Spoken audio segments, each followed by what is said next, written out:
老姑婆的古董老菜单第9集，王无安终于要鼓起勇气跟林提爱告白，然而他却不小心表错情给一直以为暗恋他的张琼慧，然后就是典型的因误会而被迫分开的桥段。这样难怪林提爱自从搬进去同居后，一直也对那个小时候的青梅竹马无法忘怀。当他以为默默为无安付出那么多换来的却是无安对感情的两难，唯有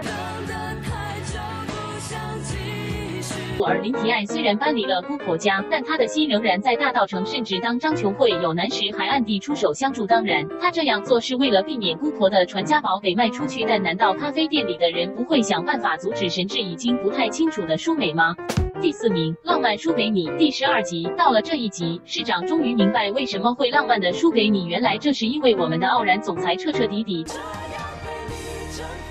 这一集看到市长也真的目定口呆，先是小恩硬起来在众人面前向楚楚宣战，然后楚楚也竟然会跟司徒默然联手弄小恩，最后竟然变成司徒两兄弟大打出手。原来当默然不爽的时候，他就会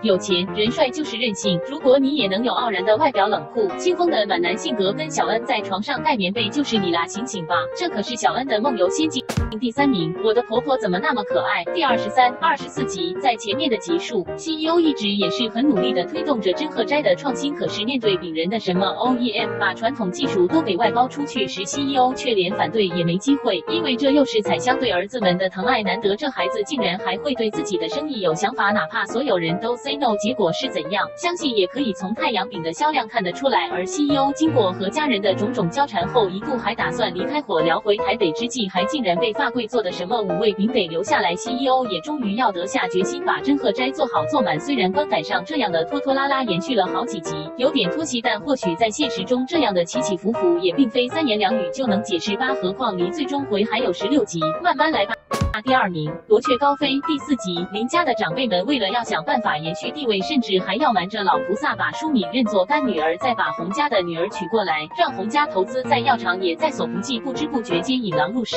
被洪昭平设计把盛昌堂搞垮。罗雀虽然是一个出身低微的女孩，但做人最基本的原则却没有忘记，也许就是她的这一份单纯和正直，让她挺身揭发盛昌堂被陷害的事，让林家和盛昌堂的名声不被沾污。罗雀虽然比较笨拙，学识也不多，还不小心把照相机的底片拿出来，害得他们手到拿来的证据消失了。但为了不要拖累家俊，冒着生命危险也得生擒陷害的人，这样单纯的义无反顾，对比着那群家俊熟悉的人的伪善，实在是难能可贵的。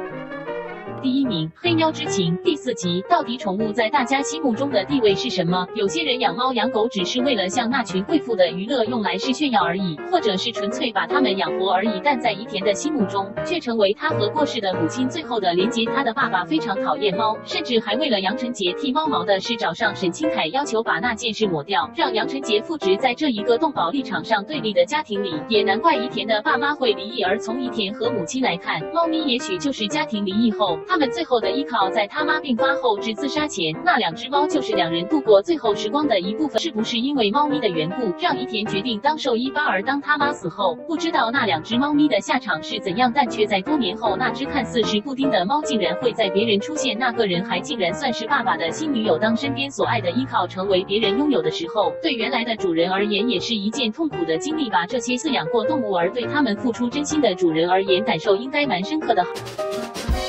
好，来看看本周有点小变化的排名。在做这支影片的时候，电视金钟奖也已经公布了入围名单，先恭喜一下所有入围的戏剧，尤其是小编最爱的《想见你》和《是罪者》也有相当数量的入围者。最后我们来看看第30.5名的《猎梦特工》第2集。随着剧情的展开，这个猎梦机器的前世今生也慢慢揭开。不过比较奇怪的是，为什么像这样的高科技的秘密仪器，警察局是随便派2个平庸的队员筹备猎梦小组就行了？为什么不是由李潇口中的那个抢功劳的特调组负责呢？这个猎梦小组就好像警察局里的地下隐形部门，却又要在调查集体跳楼自杀时公开身份，这有点矛盾。或许就是这份冲突就构成了一对由囚犯、癌末病人、阴宅、失婚汉和美女的特别猎梦小组吧。而不知不觉发现，程天丽的设定有点像谁是被害者的方一任，同样也是只顾工作的科学狂，忽略了他们的家人，不过就是他们因为对科学和真相的那份过度执着，塑造了跟常人不一样的处事方式吧。台剧情报室，我们下次见。